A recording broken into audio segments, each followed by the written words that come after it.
नमस्ते मित्रों, मैं अभिलाषा स्वागत करती हूँ आप सभी का मेरे इस चैनल पर योगा विद अनुभवी हिंदी। तो आज का वीडियो उन लोगों के लिए है जिनके पास सुबह सुबह बहुत ज़्यादा समय नहीं होता है 1 से 1.5 घंटे योगाभ्यास करने का। तो वो ऑलमोस्ट हाफ एन आवर, ये जो वीडियो है ये लगभग हाफ एन आवर का वीडियो है। इसमें मैंने कोशिश की है कि सारे आपके नेक से लेके आपके लेग्स तक सारे मसल्स कवर हों, आपको एक अच्छा स्ट्रेच मिले और साथ ही साथ स्ट्रेचिंग के साथ साथ एक स्ट्रेंथनिंग एक्सरसाइज भी आपको मिले। तो ये वर्कआउट बेसिकली, ये yoga sequence basically working professionals और ऐसी महिलाएं जिनके पास सुबह ज़्यादा समय योगा अभ्यास का टाइम नहीं है और साथ ही साथ बिगिनर्स के लिए बनाया गया है। एक्चुअली केवल बिगिनर्स ही नहीं, ये सभी हर लेवल के लिए है। अगर आप इंटरमीडिएट लेवल पे हैं तो भी आप प्रैक्टिस कर सकते हैं, यदि एडवांस लेवल पे हैं तो भी आप प्रैक्टिस कर सकते हैं अगर आपको टाइम अलाउ नहीं करता है। तो शूट करते समय ये वीडियो कुछ 32 से 33 मिनट का हो रहा था योगा पोस्चर्स के साथ, लेकिन कुछ एक पोस्चर्स ऐसे लगे मुझे कि थोड़े से एडवांस हैं तो मैंने उन्हें स्किप किया है। तब भी ये वीडियो ऑलमोस्ट 30 मिनट्स का वीडियो है।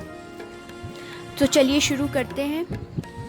इससे पहले कि हम अपना अभ्यास प्रारंभ करें, जान लेते हैं कि सुबह का जो योगा स्ट्रेच होता है, सुबह की जो स्ट्रेचिंग होती है वो क्यों इतनी इम्पॉर्टेंट होती है। अगर आप सुबह अपने मसल्स को एक अच्छा सा स्ट्रेच देते हैं तो आपका मेटाबॉलिज्म इम्प्रूव होता है, पूरे दिन आपका मूड बहुत अच्छा रहता है क्योंकि आपकी बॉडी से टॉक्सिन सारे रिलीज़ हो जाते हैं और साथ ही साथ आपका स्ट्रेस भी काफ़ी कम होता है। आप अगर स्ट्रेसफुल सिचुएशन भी होती है तो आप उतना स्ट्रेस महसूस नहीं करते।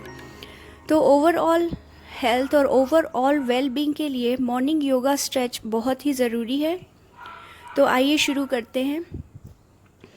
तो आज के सेशन की शुरुआत करेंगे सीटेड पोस्चर से, जिसमें आपको कोई भी एक कंफर्टेबल पोस्चर चूज़ कर लेना है और उसमें आपको अपनी स्पाइनल कॉर्ड या बैकबोन को स्ट्रेट करके बैठना है। पहले थोड़ा सा अपने मस्तिष्क को या अपने मन को शांत करेंगे। कैसे शांत करेंगे? पहले या तो अनुलोम विलोम का अभ्यास करेंगे या फिर ओम 10 से 15 बार ओम। तो उससे आपका जो मन है वो पूरी तरह से आपका जो योगा वर्कआउट है उसमें केंद्रित होगा। फिर हम थोड़ा सा 15 से 20 या 30 to 40 या 50 बटरफ्लाई पोस्चर या तितली आसन का प्रैक्टिस करेंगे। उससे आपके जो लोअर बॉडी मसल्स हैं वो काफ़ी खुल जाएंगे। उसके बाद थोड़ा सा अपने पैरों को आगे की तरफ लेते हुए इनहेल करते हुए और उसके बाद स्लोली ब्रीद आउट, श्वास को बाहर छोड़ते हुए अपने अपर बॉडी को आगे की तरफ बेंड करेंगे। इससे आपका जो बैक है, पूरा lower back, upper back and middle portion of your back सभी पूरी तरह से खुल जाएंगे। अब हम स्टार्ट करते हैं शोल्डर रोटेशन से। तो 15 से 20 शोल्डर रोटेशन। अगर आपके शोल्डर्स आपको लगता है काफ़ी स्टिफ हैं तो आप इंक्रीज़ भी कर सकते हैं और इस तरह से शोल्डर रोटेशन करेंगे। और जब आप शोल्डर रोटेशन करेंगे उस समय आपको गहरे श्वास श्वास लेनी है। रिवर्स, जितना आपने एक साइड किया है उतना ही आपको दूसरी साइड भी करना है। उसके बाद round back and arch back, जो हम जनरली मार्जरी आसन में करते हैं या कैट कैमल पोज में करते हैं, वो सीटेड पोजीशन में करेंगे। तो उसमें आपको पहले इनहेल, उसके बाद slowly exhale and round your back. अपने बैक को पूरी तरह से श्रिंक करना है और स्टमक को पूरा अंदर की तरफ खींचना है। अगर आप अपने श्वास को बाहर रोक सकते हैं तो बहुत अच्छी बात है, अगर नहीं रोक सकते तो फिर नॉर्मल श्वास प्रश्वास। उसके बाद अपनी जो स्पाइन है, जो बैक है, उसको आर्च करना है, उसको बाहर की तरफ स्ट्रेच करेंगे और इस पोजीशन में आपको श्वास अंदर लेना है।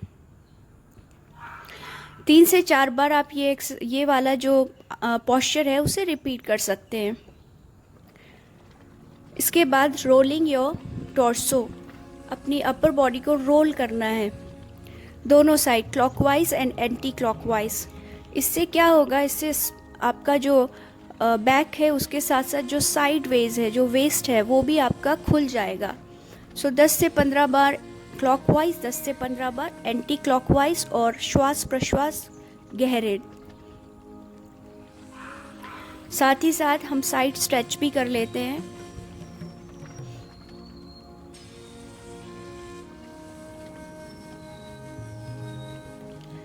जब आप इस पोजीशन में पहुंच जाएंगे जिसमें आप साइड स्ट्रेच कर रहे हैं, आपको गहरे श्वास और प्रश्वास लेने हैं। Deep breathing, deep inhalation and exhalation, और थोड़ा उस पोस्चर में होल्ड करना है।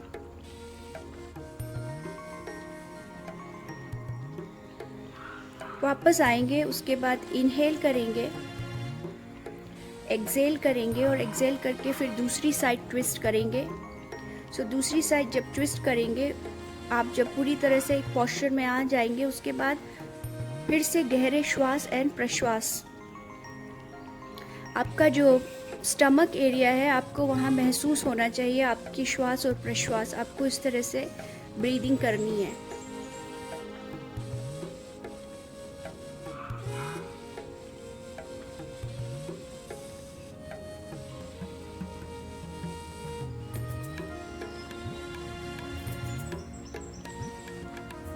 जितना आप ध्यान अपने श्वासों पर केंद्रित करेंगे, उतना ही आपकी अवेयरनेस बढ़ेगी। जब आप कोई भी पोस्चर करेंगे, उसमें योगा का कोई भी आसन करेंगे, कोई भी प्रैक्टिस करेंगे, उसमें श्वास प्रश्वास पे ध्यान केंद्रित होना बहुत आवश्यक है।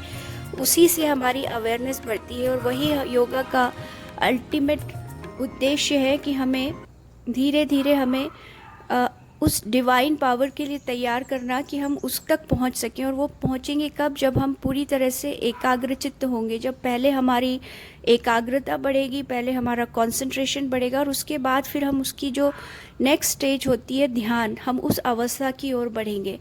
तो अवेयरनेस बहुत ज़रूरी है योगा करते समय। तो अपना माइंड बॉडी अवेयरनेस का हमेशा ध्यान रखें। इसके बाद थोड़ा सा हार्ट मसल्स को ओपन कर लेते हैं।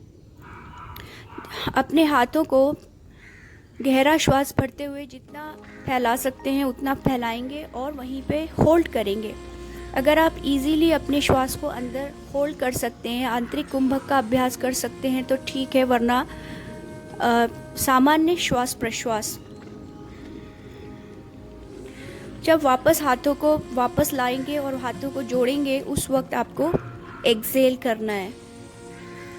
तो एक्सहेल एंड धीरे धीरे अपने हाथों को वापस लाएंगे। ये पोस्चर ना केवल आपके जो हार्ट मसल्स हैं उनको खोलता है, बल्कि ये पूरे हाथों का जो लोअर आर्म्स हैं, अपर आर्म्स हैं, शोल्डर्स है, रिस्ट है, फिंगर्स हैं, सबको एक बहुत अच्छा स्ट्रेच देता है। साथ ही साथ रिस्ट और फिंगर्स को भी स्ट्रेच करेंगे, तो fingers pointing up and pointing down, breathing normal. मुझे माफ़ कीजिएगा, बीच बीच में थोड़ा सा अंग्रेज़ी के शब्दों का इस्तेमाल कर रही हूँ, पर मैं पूरा प्रयास करूँगी कि धीरे धीरे जो ये वीडियो है पूरी तरह से मैं हिंदी भाषा में आपके समक्ष ला सकूँ। अगर आपको इसमें कोई आपत्ति नहीं है तो मुझे ज़रूर मैसेज में लिखिएगा। अगर ये ठीक है तो ज़रूर मुझे मैसेज में अपनी राय बताएं। पाम्स स्ट्रेच करेंगे। इसके बाद फिर से शोल्डर एंड आर्म स्ट्रेच। ये एक्सरसाइज शोल्डर, नेक, अपर बैक, लोअर आर्म्स और अपर आर्म्स को एक बहुत अच्छा स्ट्रेच देती है। साथ ही साथ स्टमक, आपके जो एब्डोमिनल मसल्स हैं वो भी बहुत अच्छी तरह से इसमें स्ट्रेच होते हैं। तो जब आप इंटरलॉक करेंगे, दोनों इंटरलॉक करके जब अपने दोनों हाथों को स्ट्रेच करेंगे ऊपर की तरफ, उस वक्त आप होल्ड करें। जितना ज़्यादा होल्ड करेंगे उतना मसल्स खुलेंगे। तो आप 10 नहीं, 15, 20, 25 ऐसे काउंट्स होल्ड करेंगे, और ब्रीदिंग नॉर्मल, सामान्य श्वास प्रश्वास।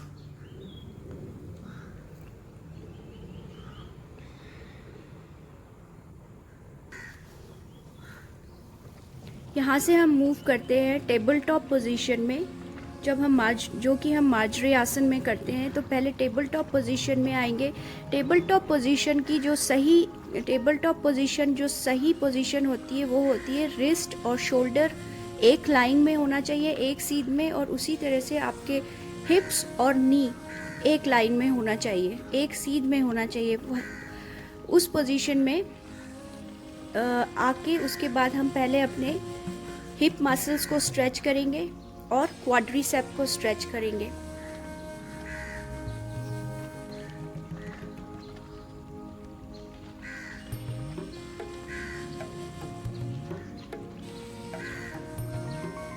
Quad and hip muscle stretching.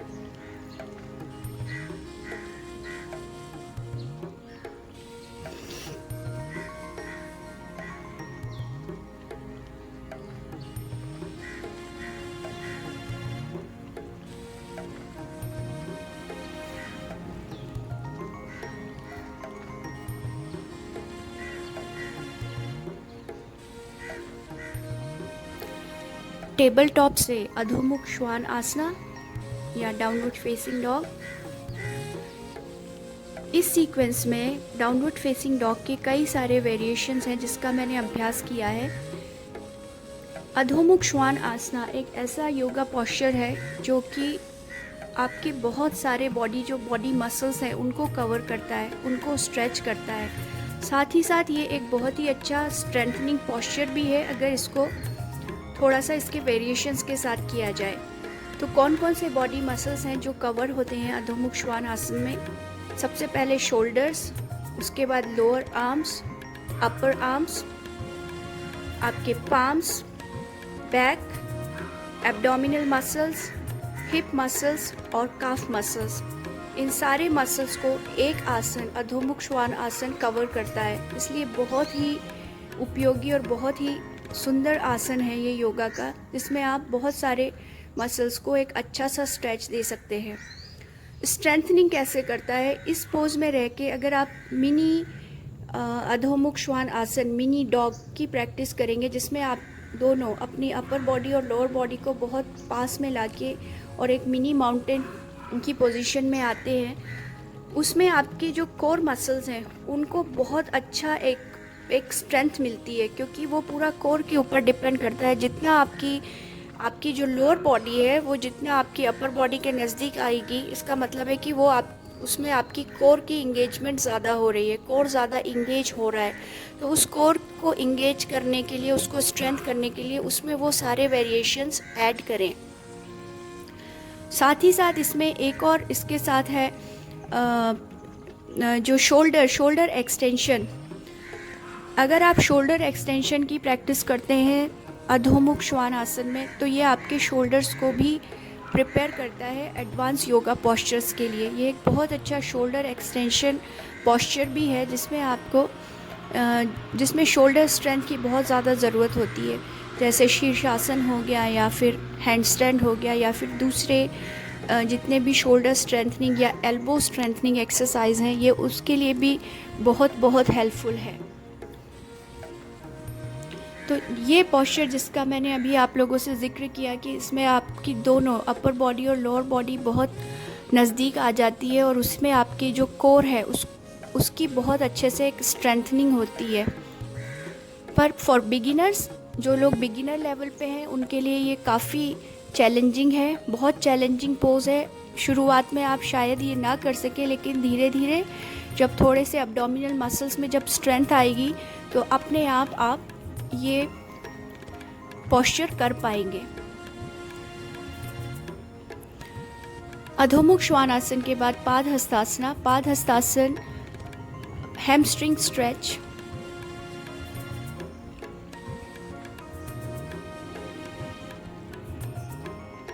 और साथ ही साथ एब्डोमिनल स्ट्रेच, एब्डोमिनल मसल्स को अच्छा स्ट्रेच देता है। तो जब आप पाद हस्तासना की फाइनल पोजीशन में होते हैं, उसमें आपको डीप ब्रीदिंग करनी है, डीप इनहेलेशन एंड एक्सहेलेशन।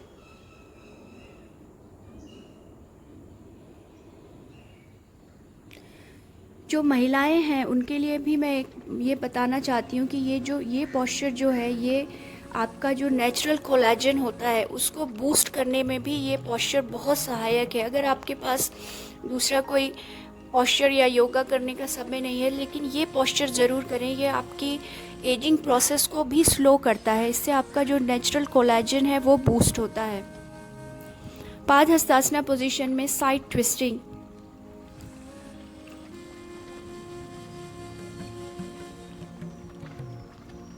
और ये जो भी ट्विस्टिंग एक्सरसाइज हम कर रहे हैं इसमें सामान्य श्वास प्रश्वास।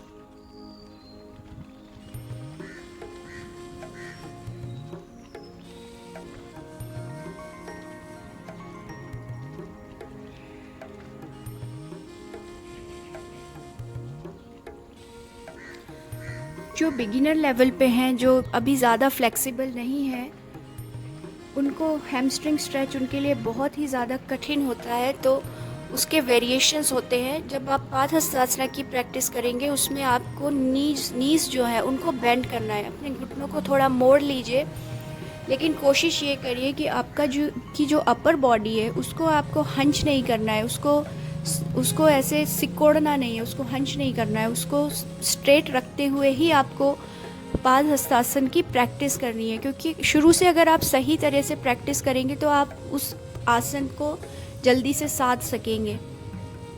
मैंने देखा है कि कई लोग पादहस्तासन में अपने सिर को टच करने के लिए, पैरों के लिए अपने जो स्पाइन है, जो बैक है, उसको पूरा ऐसा उसको पूरा ऐसे हंच कर लेते हैं और हंच करके वो अपने सिर को टच करने की कोशिश करते हैं, जो एक गलत टेक्निक है।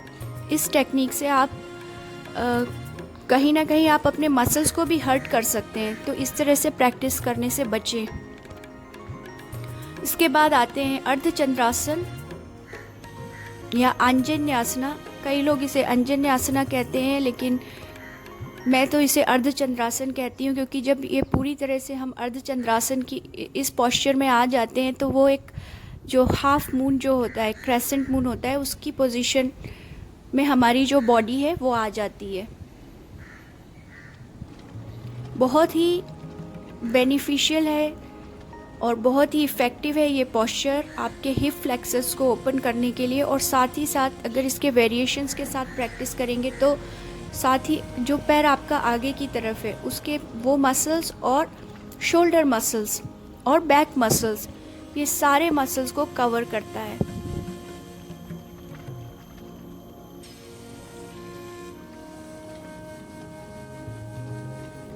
अभी जब मैं ये वाले मूव्स कर रही हूँ जिसमें मैं अपने हाथों को रेज कर रही हूँ और उसके बाद एक सीक्वेंस या एक रिदम बनाने की कोशिश कर रही हूँ, उसमें मुझे महसूस होता है कि करते करते ही मेरी जो अपर बैक है वो काफ़ी खुल गई है।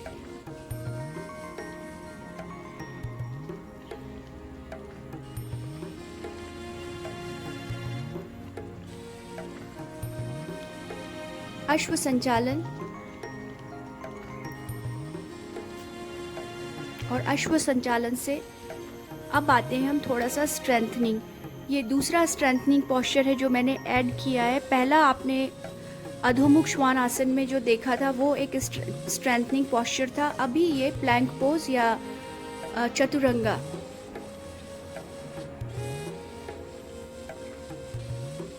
प्लैंक पोज के भी कई सारे वेरिएशंस होते हैं। उसमें एक लो प्लैंक, हाई प्लैंक, उसके बाद एल्बो प्लैंक। इसमें जो हम करेंगे, इसमें जब आप प्लैंक पोजीशन में आएंगे तो एक पोजीशन होती है जिसमें शोल्डर और रिस्ट हम एक लाइन में रखते हैं। उसके बाद थोड़ा सा और एडवांस अगर आप प्रैक्टिस करना चाहते हैं तो उसमें शोल्डर्स को थोड़ा आगे की तरफ पुश करिए, रिस्ट से आगे की तरफ लेके जाइए। थोड़ा सा चैलेंजिंग है लेकिन शोल्डर स्ट्रेंथनिंग के लिए बहुत ही इफ़ेक्टिव है। इस सीक्वेंस में मैंने अधोमुख श्वान इस सीक्वेंस में प्लैंक पोज और माउंटेन पोज, इन दोनों को मैंने क्लब करने की कोशिश की है। उससे स्ट्रेचिंग और स्ट्रेंथनिंग दोनों ही वर्कआउट होते हैं एक मसल्स के।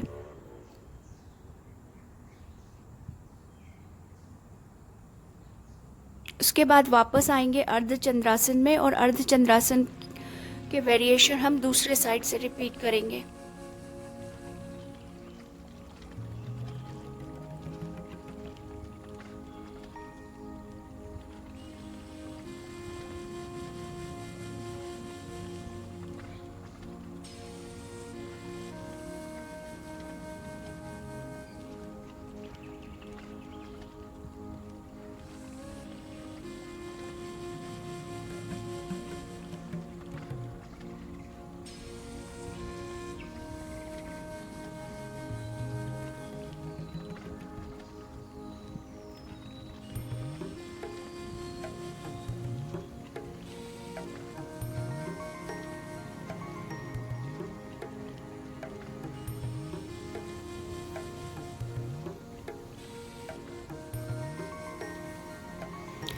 इस सीक्वेंस में मैं हनुमान आसन का अभ्यास नहीं कर रही हूँ, क्योंकि ये बेसिकली ये बिगिनर्स को ध्यान में रख के भी बनाया गया है। तो इसके बाद अर्धचंद्रासन के बाद अगर आप थोड़ा सा चैलेंज करना चाहते हैं अपने आप को, तो थोड़ा सा हाफ स्प्लिट की भी प्रैक्टिस कर सकते हैं, अगर आपकी लोअर बॉडी मसल्स आपको इसके लिए अलाउ करते हैं। इसके बाद नेक्स्ट पोस्चर है trikonasana, simple variation of trikonasana.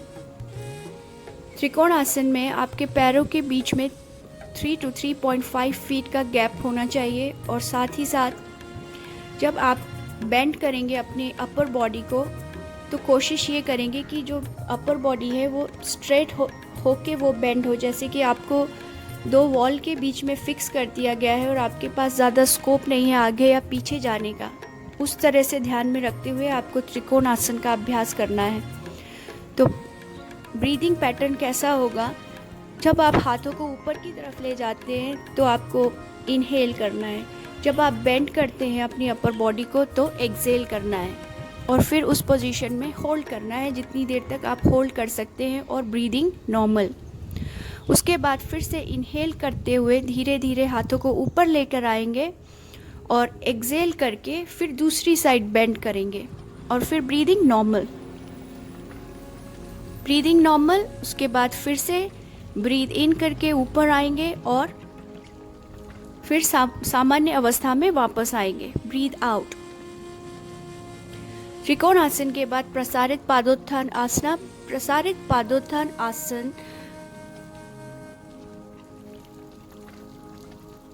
बहुत इफ़ेक्टिव है अगर आप एडवांस योगा प्रैक्टिस की तरफ बढ़ना चाहते हैं, जिसमें आपके इनर थाइस, हैमस्ट्रिंग्स और जो ग्लूट्स हैं, जो हिप मसल्स हैं, उनको उनके बहुत ही डीप स्ट्रेच की आवश्यकता होती है। तो ये उसकी फाउंडेशन है प्रसारित पादोत्थान आसना। इसमें आपके हैमस्ट्रिंग्स, इनर थाइस और ग्लूट्स को बहुत ही अच्छा और एक बहुत ही डीप स्ट्रेच मिलता है। तो जाहिर सी बात है कि बिगिनर्स के लिए थोड़ा चैलेंजिंग है। तो ये पॉस्चर भी जो मॉडिफाइड पॉस्चर होगा इसका, वो ये होगा कि थोड़ा से अपने घुटनों को मोड़ना है और उसके बाद इस आसन का अभ्यास करना है।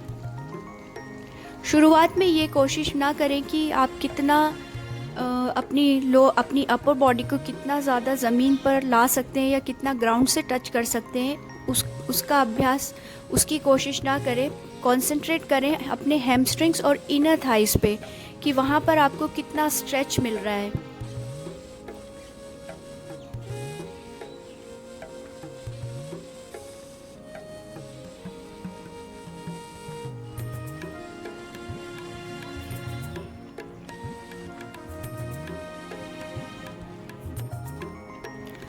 जितना ज़्यादा से ज़्यादा किसी पोस्चर में आप होल्ड करेंगे, उतना ही उस पोस्चर को या उस आसन को समझ सकेंगे। उस आसन में से आपके शरीर के किस भाग पर प्रभाव पड़ रहा है, आप उसको समझ सकेंगे। स्थिरम सुखम आसनम, जैसे कि पतंजलि ने कहा है कि पोस्चर ऐसा होना चाहिए जिसमें कंफर्टेबल हो।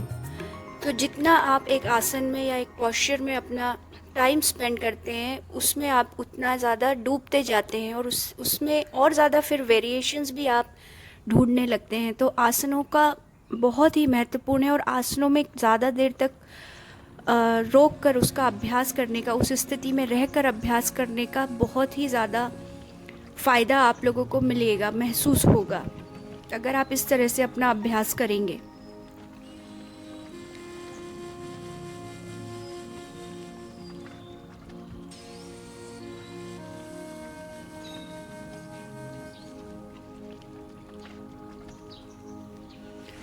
इस आसन के बाद, प्रसारित पादोत्थान आसन के बाद, दोनों साइड से, दोनों तरफ से अश्व संचालन आसन का अभ्यास करते हुए हम इस सीक्वेंस को समाप्त करेंगे। लेकिन ये सीक्वेंस तब तक अधूरा है जब तक आप अपने मसल्स को रिलैक्स ना करें और साथ ही साथ प्राणायाम का अभ्यास ना करें। तो अपने आसन प्रैक्टिस के बाद, आसन के अभ्यास के बाद 5 से 10 मिनट प्राणायाम का अभ्यास अवश्य करें, अगर आपके पास समय की कमी है तो। वरना आप 15 से 20 मिनट भी अपने प्राणायाम के जो सेशन है उसको दे सकते हैं।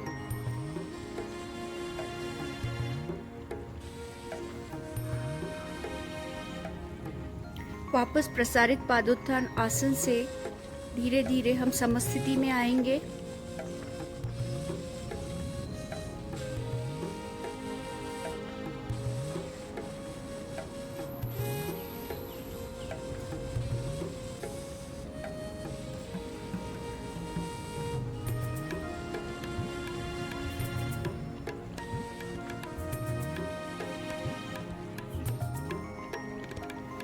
समस्थिति में आने के बाद पहले अपने श्वास प्रश्वास को सामान्य करेंगे और उसके बाद अपने सारे मसल्स को एक तरह से पूरी तरह से रिलैक्स करेंगे।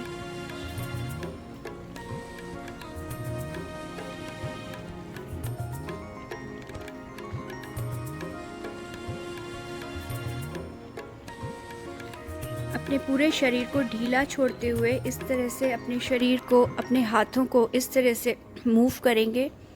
इससे आपके पूरे शरीर, पूरे मसल्स शिथिल हो जाएंगे या रिलैक्स हो जाएंगे।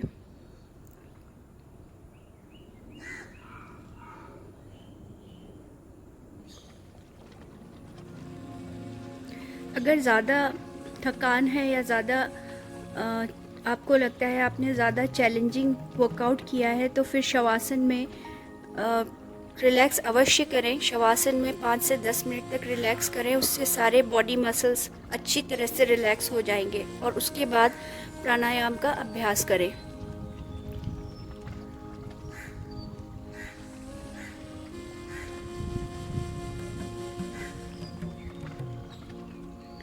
तो आज की वीडियो में बस इतना ही। मुझे पूरी उम्मीद है कि आपको ये वीडियो ज़रूर पसंद आएगा। अगर आपको ये वीडियो पसंद आता है तो इसको ज़्यादा से ज़्यादा लोगों के साथ शेयर कीजिए।